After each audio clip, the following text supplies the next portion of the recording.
je résume la situation d'aujourd'hui en trois mots-clés. Confiance, exécution et ambition. En fonction de l'horizon dans lequel on se place. Lorsque j'ai dit confiance, je me positionne dans l'immédiat. Et là, je crois que ça a été évoqué par tout le monde. Le Tunisien a besoin de confiance en ayant une visibilité claire sur, j'allais dire, l'agenda politique. Une visibilité sur le calendrier. Et d'un point de vue concret, la durée du gouvernement provisoire et la date des prochaines élections. Je crois que ça, c'est quelque chose d'important. Deuxième élément, toujours de la confiance, le Tunisien a besoin de retrouver et d'acter un consensus sur le modèle de société, en passant par la question épineuse de l'identité. Deuxième mot-clé, c'est l'exécution. Alors l'exécution, c'est très simple, c'est l'horizon d'une année. Et encore une fois, sur ce chapitre-là, je ne pense pas qu'aujourd'hui, je suis ou d'autres sont en mesure de proposer des solutions. Je sais qu'il s'agit purement et simplement d'exécuter un plan qui est déjà là. Je pense qu'on peut faire confiance au gouvernement provisoire qui a construit un certain nombre de solutions, un certain nombre d'idées autour des priorités de la révolution. Ils n'ont pas construit quelque chose d'autre. Et aujourd'hui, l'essentiel de ce gouvernement, c'est de mettre à exécution ces plans. Exécution. C'est ça, je dirais, la priorité. À cela, j'ajoute tout simplement deux éléments qui me semblent importants. Je ne sais pas si ça a été prévu dans le plan. C'est sur la partie sociale, sur la partie de l'emploi, sur la partie de l'équilibrage régional.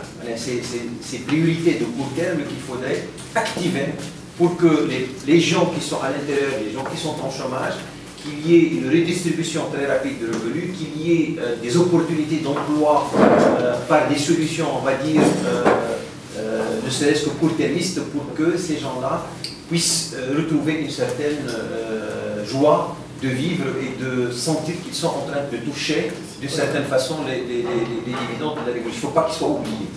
Il y a certainement derrière, il y a une mécanique de l'administration qui doit venir. Et c'est la raison pour laquelle j'évoque un autre point qui n'a probablement pas été évoqué. Hassan Zargouni parle de la réforme de l'administration. Moi, je n'oserais pas évoquer la réforme de l'administration dans son ensemble. Mais je dirais, sur l'année qui vient, il est important qu'il y ait une réformette, j'allais dire, sur les administrations qui ont pour objet des services publics.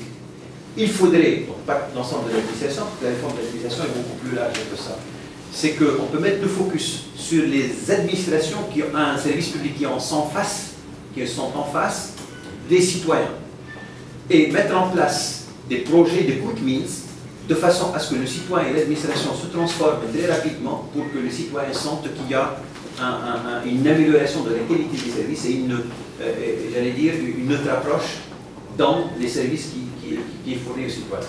Deuxième élément, ça a été évoqué par Sid Ahmed, et je pense que c'est tout à fait vrai, c'est lié aussi à l'agenda politique, c'est d'organiser très rapidement des élections municipales pour créer un relais crédible au niveau des régions. Le dernier mot, c'est l'ambition, lorsque je me situe dans l'horizon moyen et long terme.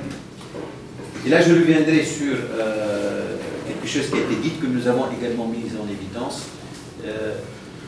à travers l'étude que nous avons faite sur le terrain en avril-mai. Effectivement, ça nous a surpris nous-mêmes.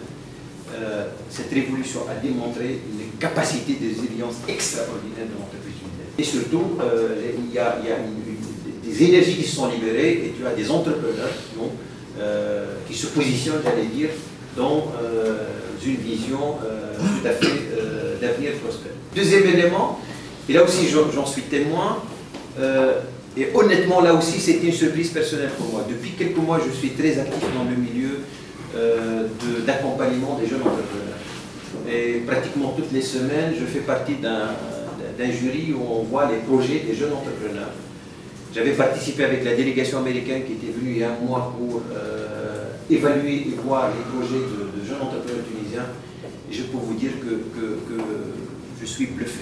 Je suis bluffé sur les projets que je suis en train de voir dans des technologies, en droit des technologies, des jeunes Tunisiens, ils te produisent des idées extraordinaires. il y a un potentiel et un gisement énorme de création d'entrepreneurs tunisiens. C'est un actif qui est là et il faut le rater.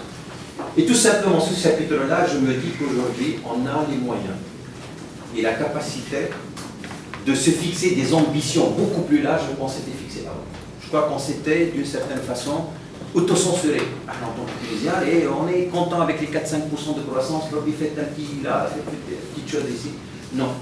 Je pense que sur ce chapitre-là, je parlerai de modèle économique et de modèle de développement économique. Sur le modèle économique, je pense qu'on ne va pas réinventer la roue, et j'espère que sur ce chapitre-là, on se retrouve avec une confirmation des options que nous avons toujours faites, que nous avons toujours adoptées, mais que nous avons mal appliquées ces dernières années, c'est-à-dire un modèle économique libéral à dimension sociale forte, qui a été mal appliqué ces dernières années.